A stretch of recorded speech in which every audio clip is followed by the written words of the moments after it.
Bonjour à tous, nous sommes ravis de vous accueillir pour notre 29e Lunch and Learn, un moment dédié à mettre en lumière des acteurs inspirants de l'économie circulaire. On a besoin de faire connaître l'économie circulaire et ses bénéfices. Et donc nous sommes ravis d'accueillir Emmanuel Pin, qui est directeur des services aux consommateurs chez SEB. Sachant que Seb a mis la réparabilité au cœur de sa stratégie et de son offre aux clients, on pensait que c'était un sujet très intéressant de discuter tous ensemble aujourd'hui. Pour nous, la réparabilité, c'est un enjeu très très important dans la circularité, donc on est ravis de voir ça en détail. Emmanuel, je te laisse te présenter si tu veux bien. Très bien. Merci à tous et à toutes d'être là. Bonjour. Donc, effectivement, je suis en charge des activités service to consumer chez SEB. Qu'est-ce que ça veut dire le service to consumer? C'est l'historique après-vente, on va dire. Donc, on s'occupe de la réparabilité principalement et puis de fournir ce qu'il faut en termes d'outils, de services, de pièces à nos professionnels, réparateurs ou aux consommateurs afin d'assumer cette réparabilité, que ce soit pendant la phase de garantie ou bien après, longtemps après. Voilà un peu ce dont je m'occupe. Je m'occupe aussi des activités de reconditionner, dont vous avez eu une intervention, je pense, brillante de Pierre-Antoine Delton, mon collaborateur, au mois de, je crois que c'était en novembre. Donc nous voilà une deuxième fois devant vous. Donc je vais vous partager une présentation euh, je suis désolé, alors on est en anglais, parce que même si on est un bon groupe français chez SEB, on travaille souvent en anglais quand même. Et je n'ai pas bien eu le temps de traduire ça pour vous, mais j'espère que ça ne vous dérange pas. Et de toute façon, la présentation est en français. Donc vous aurez mes commentaires en Et la français. traduction en simultané ou presque. Presque. Est-ce que vous voyez là? C'est bon? C'est parfait pour nous. Voilà. Donc, on va parler de la réparabilité et de ces 15 ans. Euh,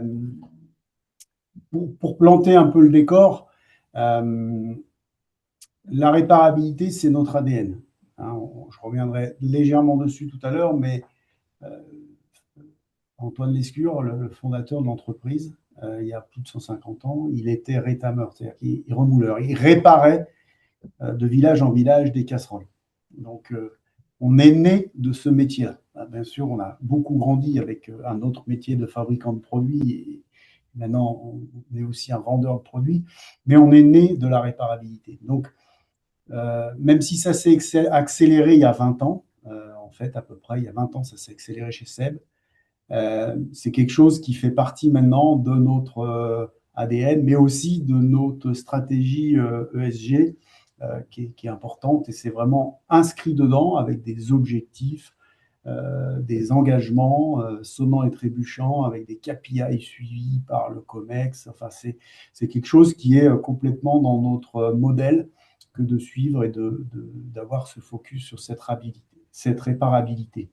Cette réparabilité, pardon, j'espère que je ne vais pas buter sur le mot toutes les 2 secondes, euh, elle ne vient pas de nulle part et elle a été possible et elle est maintenant possible avec ces 15 ans grâce à un travail de fond et qui a démarré et on le verra, quels sont les indispensables à avoir travaillé afin de pouvoir proposer cette réparabilité sur les produits et avec le slogan qui peut choquer.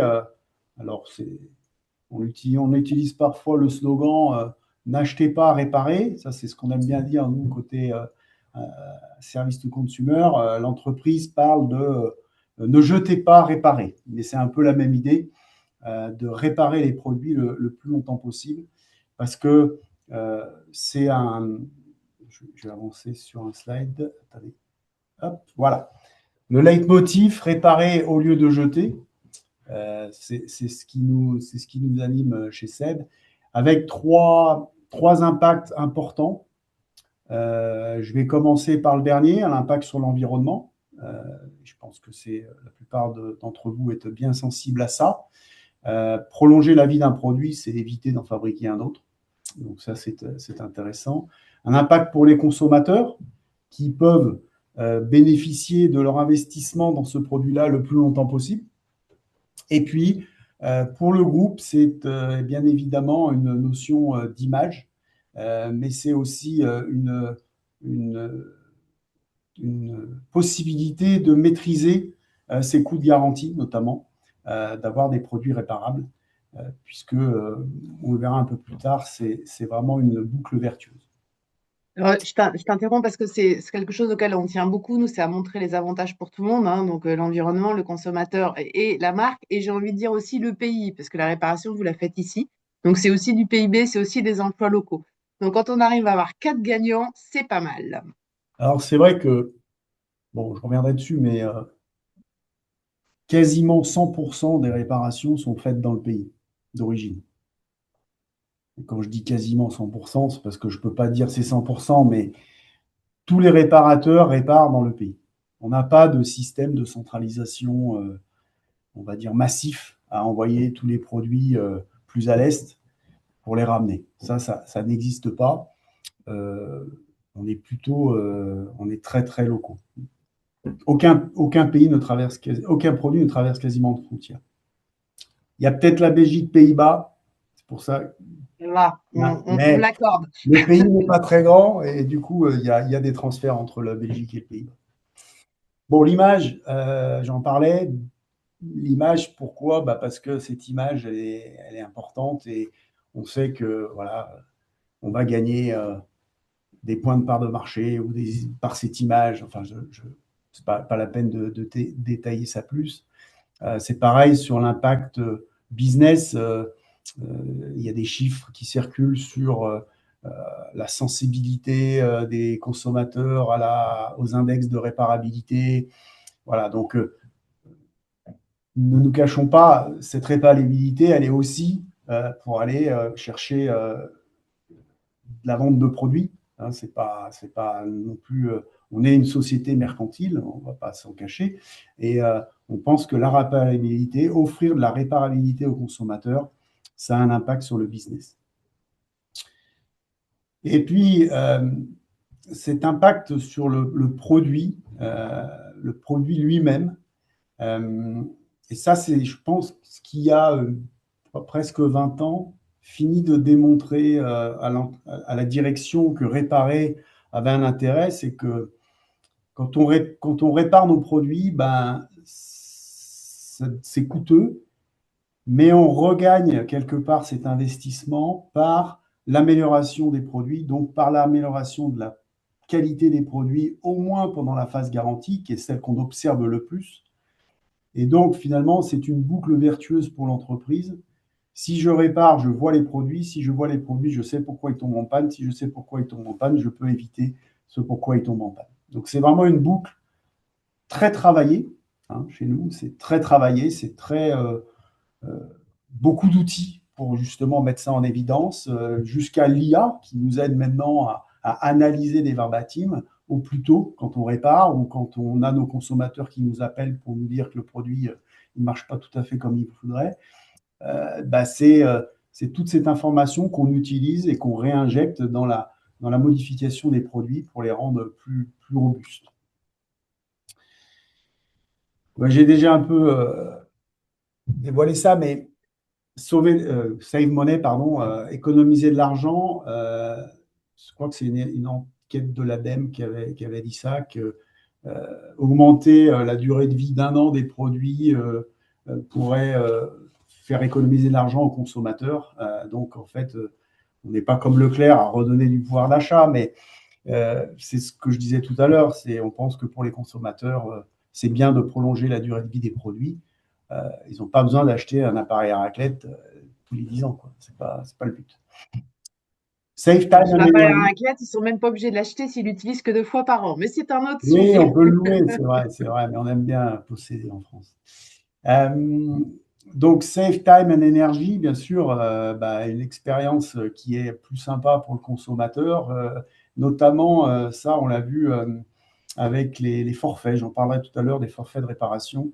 Euh, Si on sait communiquer au consommateur ou l'informer sur des prix de pièces et des choses comme ça, c'est aussi, ou sur des réseaux hein, de réparateurs, c'est aussi de la confiance pour le consommateur de se dire, bon, s'il tombe en panne, c'est une galère, mais Voilà, je pourrais trouver un réparateur, je pourrais trouver des pièces, un réparateur pas trop loin, je pourrais commander des pièces.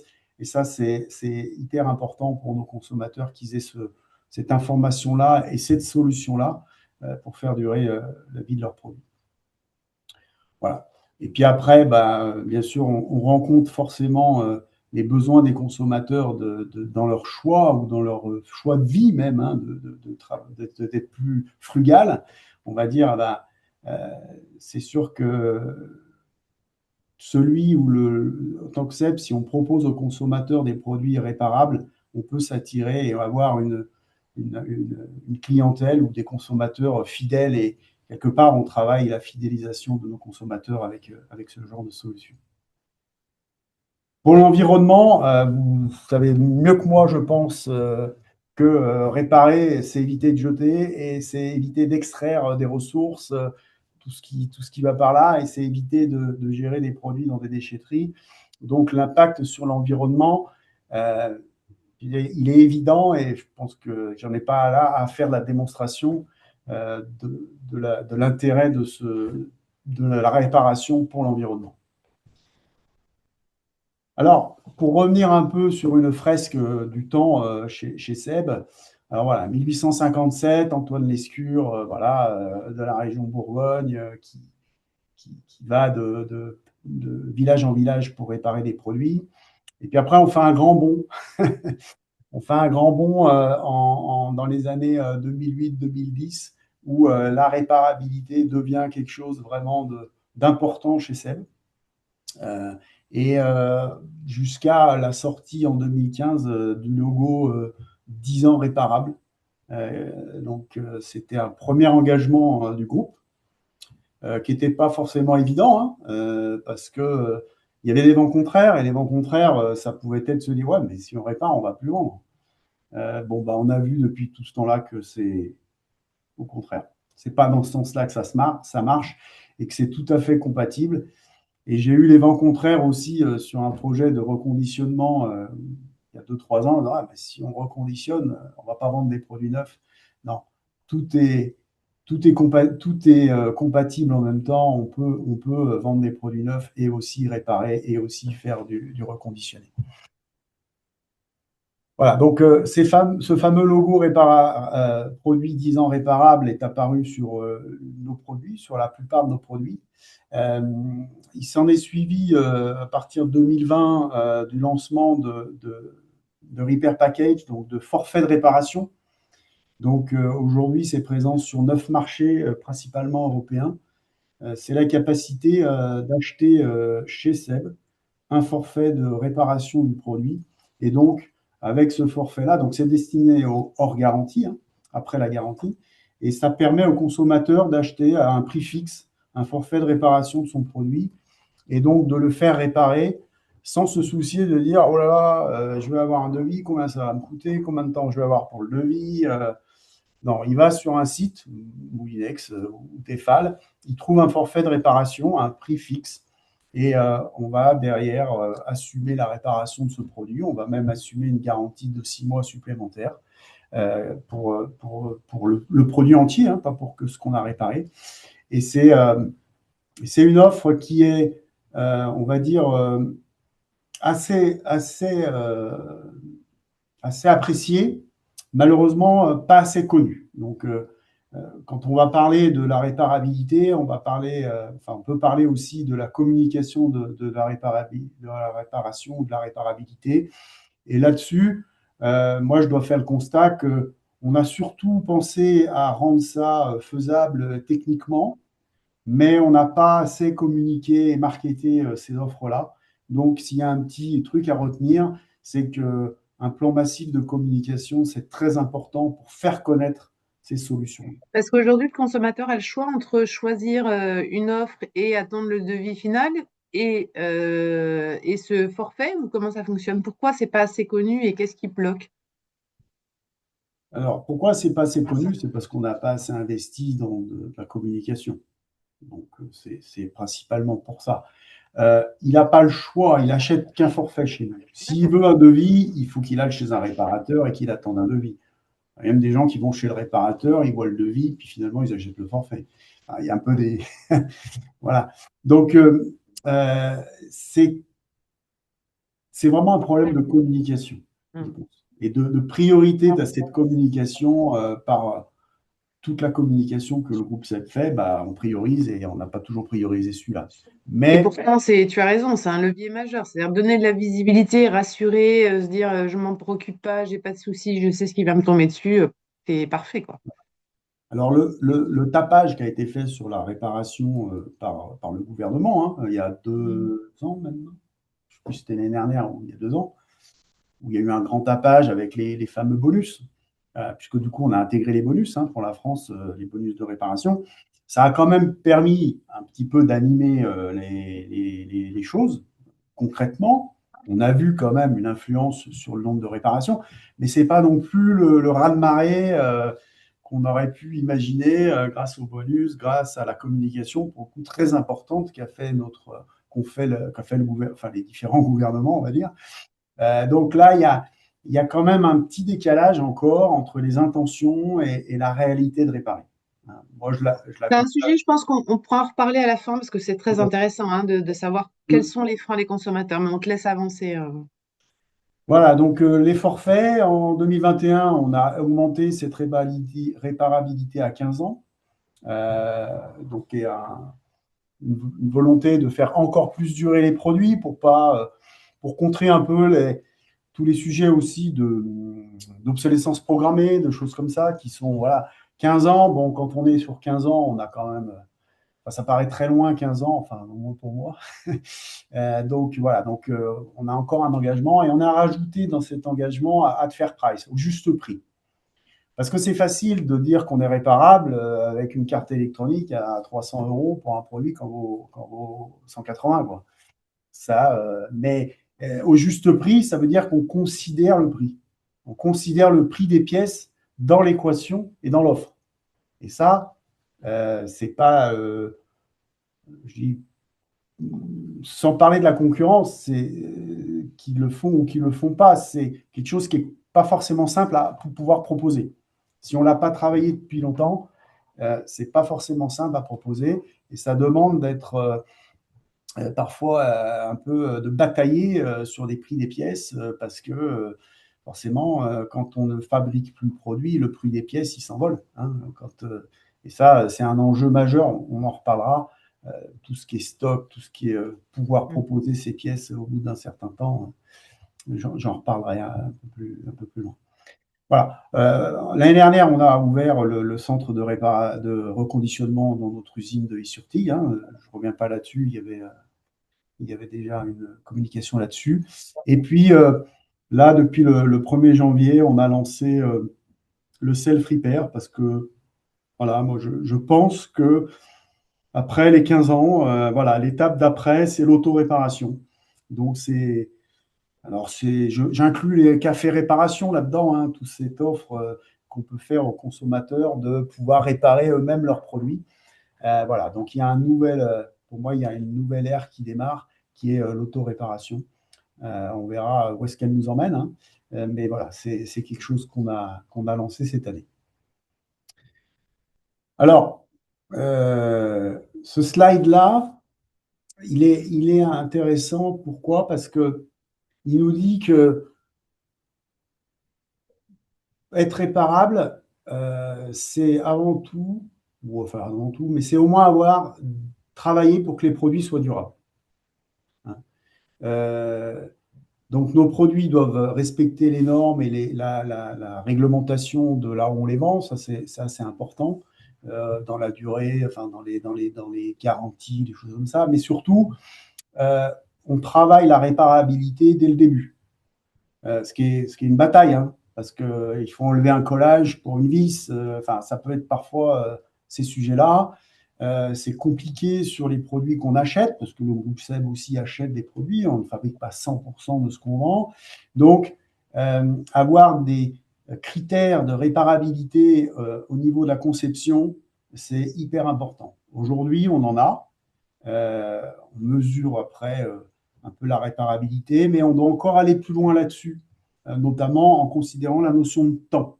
le temps de réparation, pardon, doit être considéré parce que ça peut être un frein typiquement à la réparation. Quand vous avez 21 vis à enlever ou à démonter pour arriver au cœur de la pièce à changer, eh ben, ça veut dire que les réparateurs ils mettent plus de temps et qu'ils peuvent être tentés de faire différemment ou de refuser de réparer ou ça dissuade. Donc, Et si vous voulez aller vers l'auto-réparation, il faut aussi anticiper ça. C'est-à-dire que s'il y a 28 vis à défaire et qu'elles sont toutes différentes, le citoyen ne le fera pas. exactement. Donc, il faut avoir des produits qui durent et qui soient réparables dans les faits. Bon, j'en ai parlé tout à l'heure. Réparer nos produits nous permet d'apprendre sur nos produits et donc de les améliorer.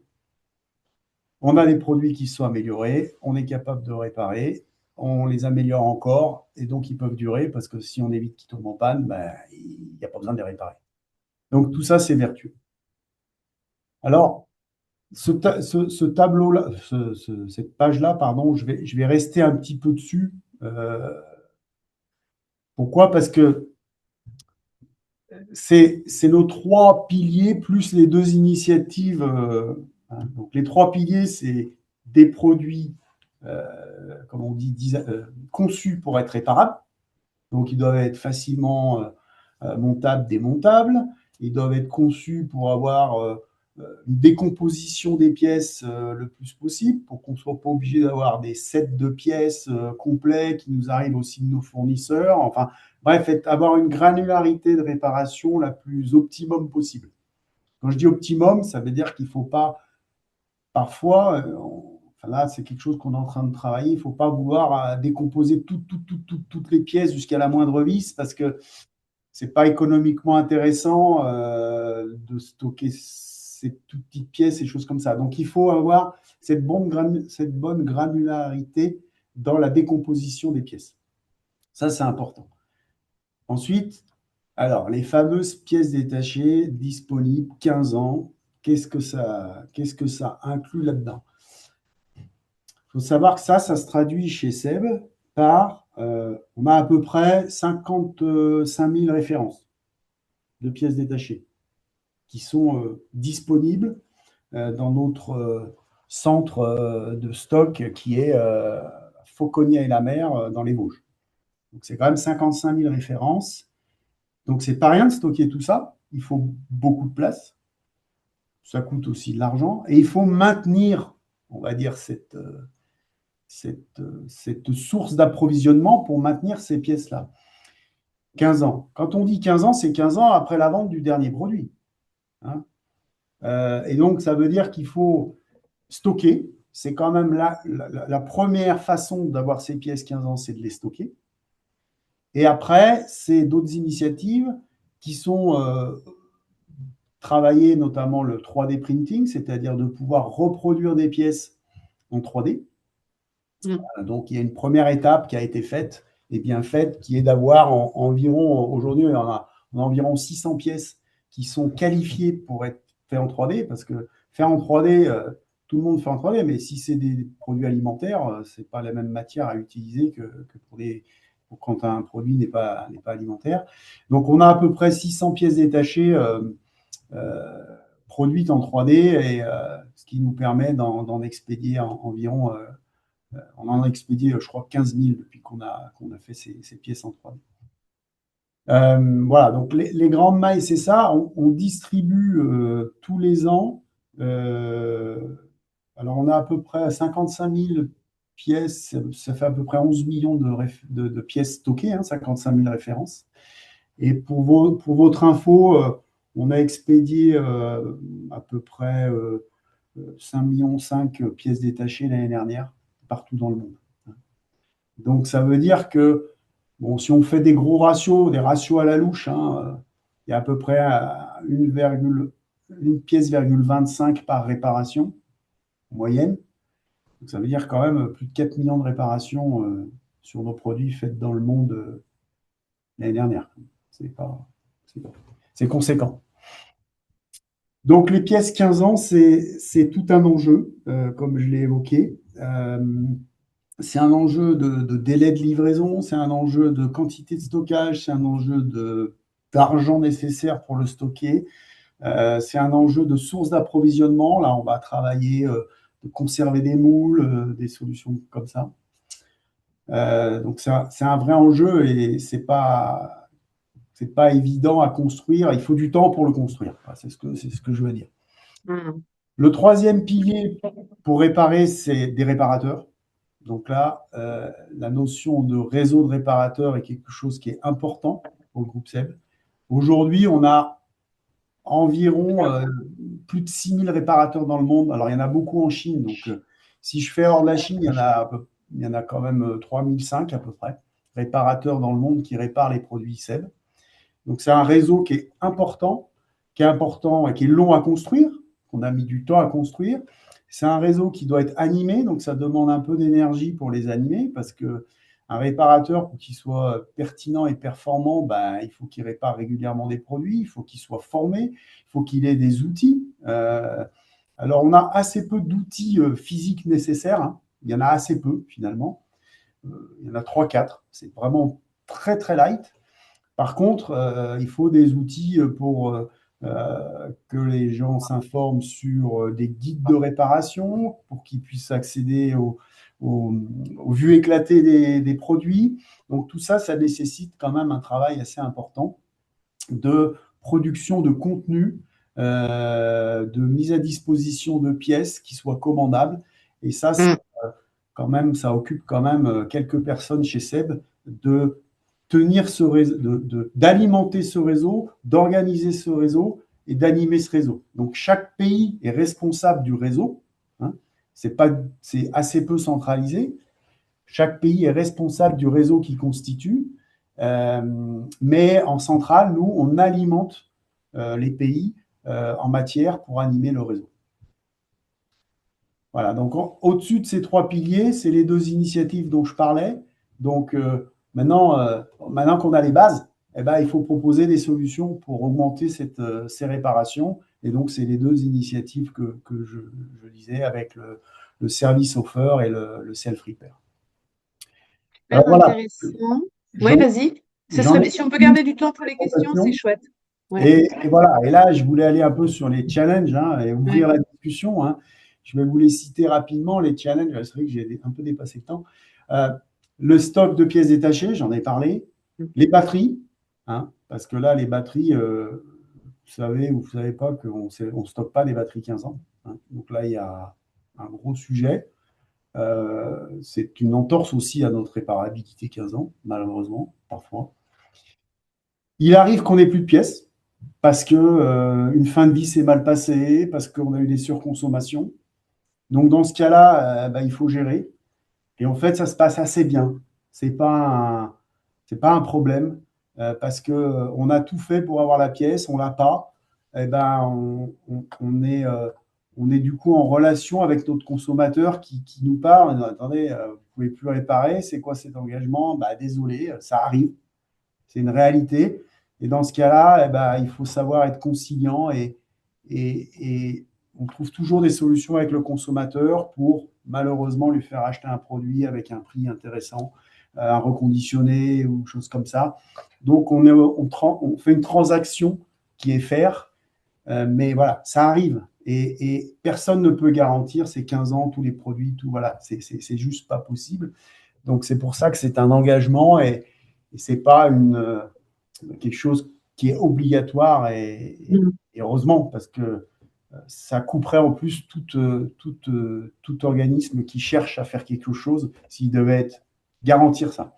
Voilà, Et probablement les avantages aussi, c'est-à-dire que vous feriez, je sais pas quoi, des déplacements, des transports en avion, etc. Ça deviendrait une aberration.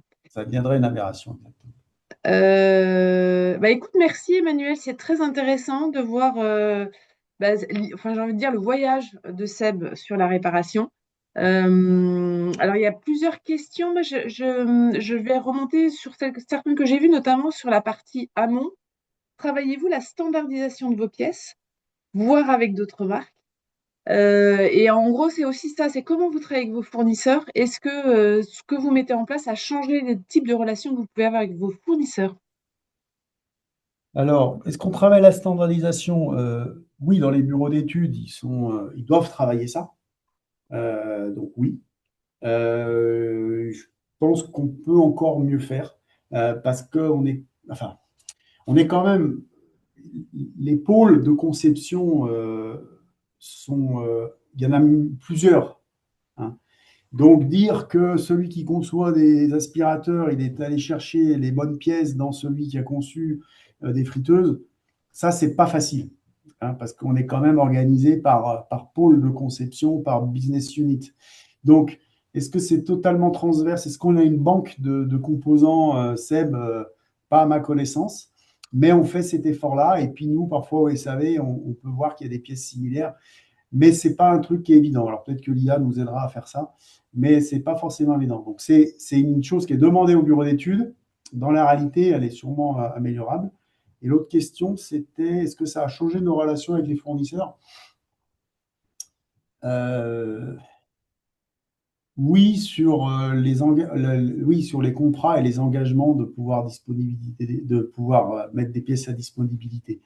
Oui, donc ça a forcément changé les contrats, de demander l'engagement qu'après après la masse production, il y ait des approvisionnements de pièces. Donc c'est par là. Mais c'est un combat, hein. C'est pas facile, hein. Franchement, c'est pas facile parce que fournisseur à qui on n'achète plus le produit complet, il n'y a qu'une Oui, il a plus envie, ouais. d'arrêter, quoi, hein. Mm. Donc c'est pour ça qu'on fait des fins de vie et des achats de stock pour couvrir ces fameux 15 ans avec des analyses de statistiques, hein, il n'y a que ça, essayer d'estimer les consommations futures et on achète des stocks. Alors, on a une autre question sur la standardisation en disant est-ce que le GIFAM porte une initiative sur le secteur? Et peut-être aussi sur les batteries, hein, parce que tu évoquais le fait que les batteries, c'est un peu compliqué. Donc, est-ce qu'il n'y a pas des initiatives enfin, ou des projets à mettre en place pour travailler sur cette standardisation des batteries, ce qui permettrait de pouvoir y accéder Alors, plus longtemps, plus souvent? oui, donc c'est un projet qui court chez Seb, hein, de Powerbank, de Mm. solutions comme ça, qui est encore pas vu le jour, mais oui, je le souhaite ardemment.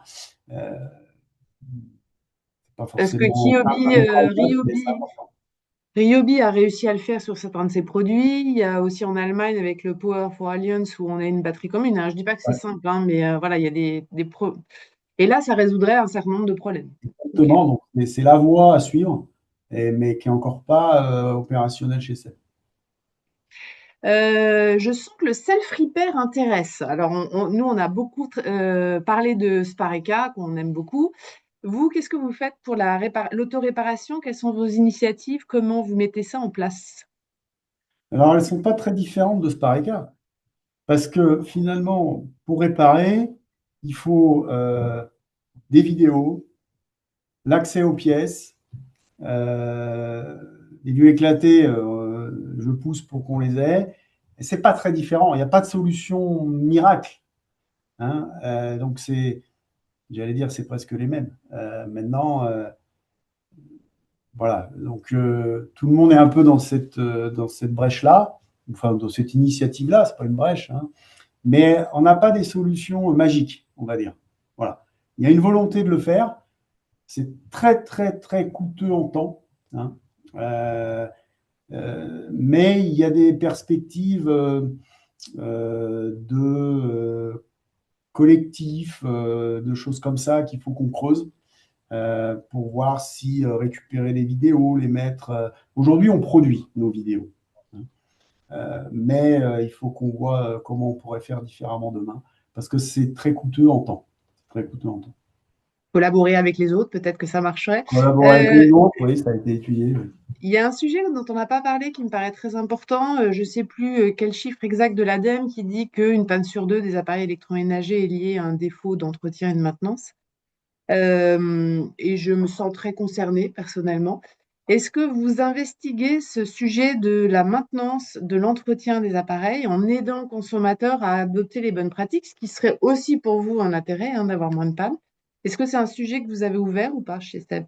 Alors, on martèle ce discours-là, en fait, beaucoup pendant la phase de garantie. Euh, C'est-à-dire, vous martelez ce discours-là, c'est-à-dire bah, que enfin, c'est-à-dire que j'étais responsable des centres de contact avant et Et c'est important de parler aux consommateurs des bonnes pratiques de cycle de maintenance, notamment sur des cafetières full automatiques, Ouais. de détartrage, de décrasser, oui, laver les filtres, Détartré. Ouais. non, mais de laver les filtres sur les aspirateurs, balais notamment. Donc oui, ce discours-là, on le donne volontiers quand les consommateurs nous appellent en disant mon aspirateur, il aspire plus ou il fait plus de bruit ou je sais pas quoi. Est-ce que vous avez bien lavé le filtre et des choses comme ça. Donc oui, on communique beaucoup pendant cette phase-là. Après, quand le consommateur, il nous appelle moins hein, quand il est hors garantie. Euh, on va lui dire le même discours, mais on a moins d'occasion de lui parler. Dans notre self-repair, on va parler de ça, de l'importance de. Mais oui, il faut en parler. Mais on prend plus la parole aujourd'hui dans la phase de garantie que dans le hors garantie.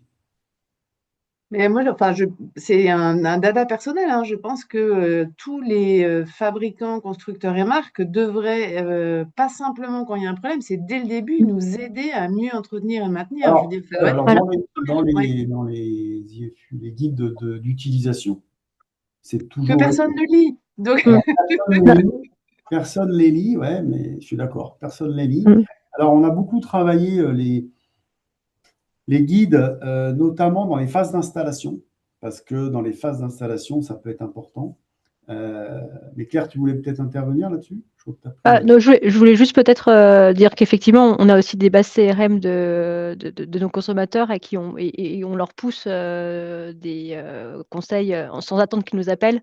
On leur pousse des conseils d'entretien et de maintenance à la suite de leurs achats. Et super, effectivement, c'est important. Ouais, génial, ouais. super. Alors, j'essaye de voir des questions parce que le temps tourne comme toujours. Question sur les emballages. Alors, je ne sais plus où est la question. Les emballages des pièces détachées, c'était ça? Je ne sais plus si la personne qui avait une question sur les Oui, emballages veut la remettre. Je ne c'était la moi. trouve plus. Vas-y, Catherine. Oui, donc c'était, bah, oui, effectivement, on parle de multiplication de pièces, 55 000 pièces, etc. Enfin, voilà.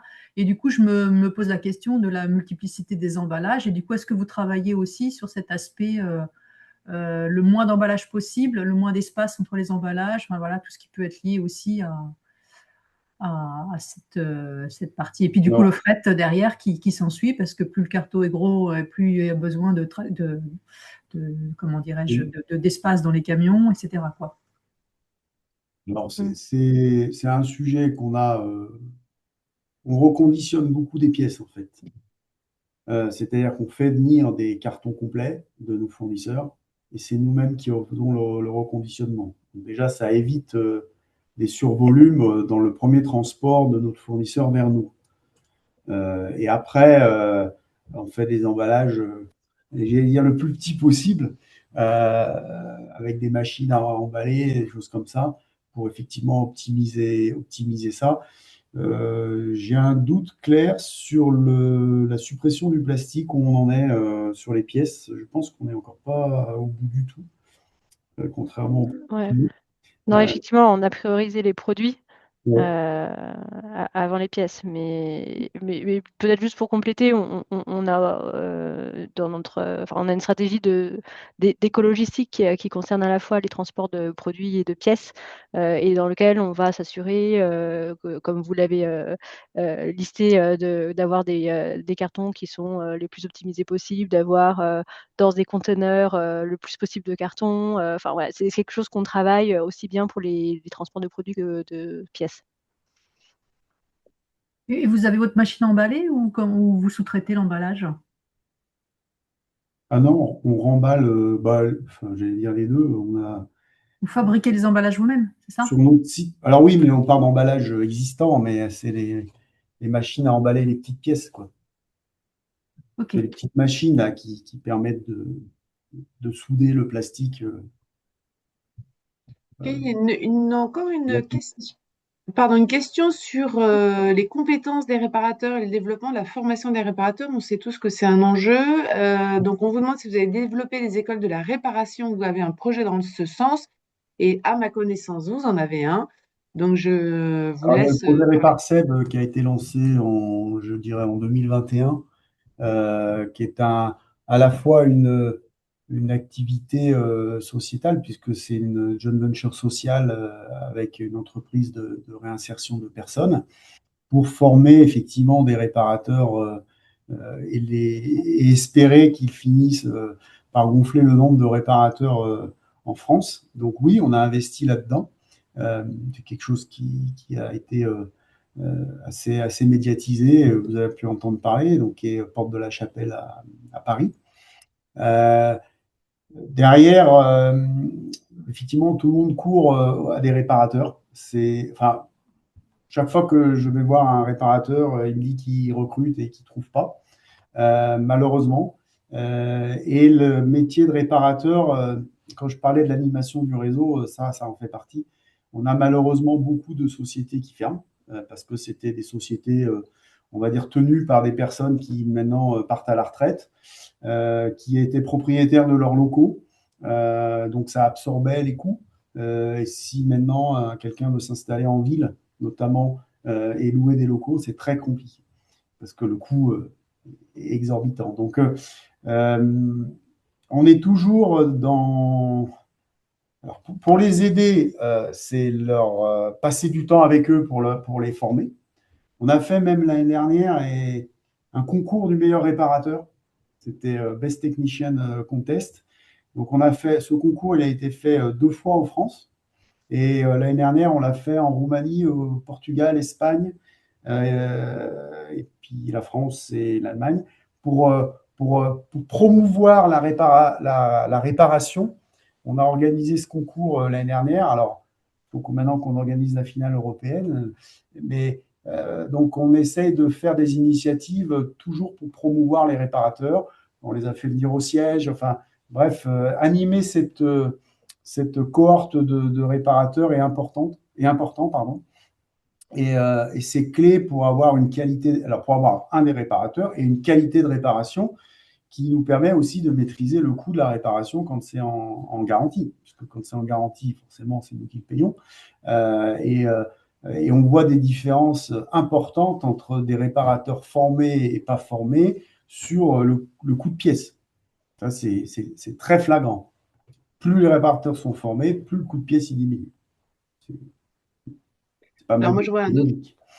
J'ai envie de. On arrive à la fin, j'ai envie de dire, plus nous, citoyens, on aura envie de réparer, plus la motivation et le soutien aux réparateurs indépendants se fera.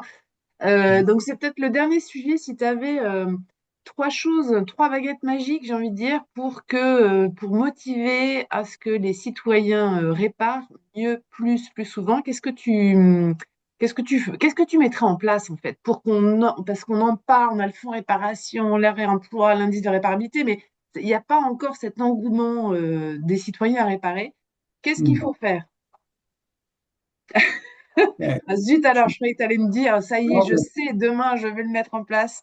On va ouais, demander au président de c'est la pas, République de le faire. non, franchement, c'est pas évident parce que quand je Non. vois tout le tapage qui a été fait sur la réparation en France, je me dis, mais Pourquoi franchement, ça prend pas? le boulot a été bien fait, quoi. J'allais dire aux gens, bah, il faut communiquer sur réparer, c'est pas qu'ils pensaient, c'est le faire, quoi. C'est parce que il y a un écart énorme entre les intentions et la réalité pour moi. Et c'est pour ça que votre forfait package, il est bien, parce qu'il est là, Ah ça oui, simplifie, il moi, y a plein de choses qui. Ouais. alors, le forfait package, dans certains. Alors, en fait, il y a l'aspect transport. Enfin, les gens, c'est dur à dire quand même, mais avec cette volonté de tout avoir tout à la maison, il faudrait presque venir chercher le produit dans leur boîte aux lettres. Ah bah, je sais, vous allez demander aux biens en commun de pouvoir déposer les Mais, appareils. Allez, on peut mais imaginer des quelque collaborations. part, la logistique, c'est un frein. Ouais. Et c'est plus facile de commander sur un site de vente en ligne que de prendre sa voiture ou son vélo, aller chez le réparateur, trouver le réparateur, des choses comme ça. Donc, je pense que le mouvement du produit est un frein. Alors que dans la réalité, si vous l'emmenez, vous mettez moins de temps que par la poste, hein. Donc, on peut regagner du temps. C'est pour ça qu'on essaye d'avoir un réseau très dense. C'est pour que les gens puissent y aller Et quand le produit, si malheureusement il tombe en panne, et ben, le lendemain, s'ils ont le temps, ils peuvent l'avoir emmené. Alors que s'il faut l'envoyer, ça va l'emballer, ça va être 3-4 jours. Et puis pour qu'il revienne, il va remettre 3-4 jours. Donc, Ouais, super intéressant. Je vois le temps qui tourne. Je vais juste lire un commentaire parce qu'il y en a eu plusieurs. On n'a pas parlé sur les Repair Café. Et donc Anne, qui doit, j'imagine, être active dans un Repair Café, dit bah, aider les Repair Café en faisant du mécénat Seb sur les Repair Café. Voilà, c'est une idée que vous pourrez prendre. Euh, on essaie de finir à l'heure pour vous, pour tout le monde. Merci, c'était passionnant. Merci beaucoup de cet échange. C'est toujours un très beau sujet de parler de ça. Et bah, longue vie, bientôt 20 ans de disponibilité des pièces détachées chez Seb, j'espère. Euh, peut-être pas, hein, je suis pas sûre, en effet. En tout cas, merci de cet échange. On espère que ça a intéressé tout le monde. Et puis, à bientôt. Le replay sera bien sûr disponible prochainement pour ceux qui l'auraient loupé. Merci très Emmanuel, bien. merci Claire. Au revoir. Au revoir.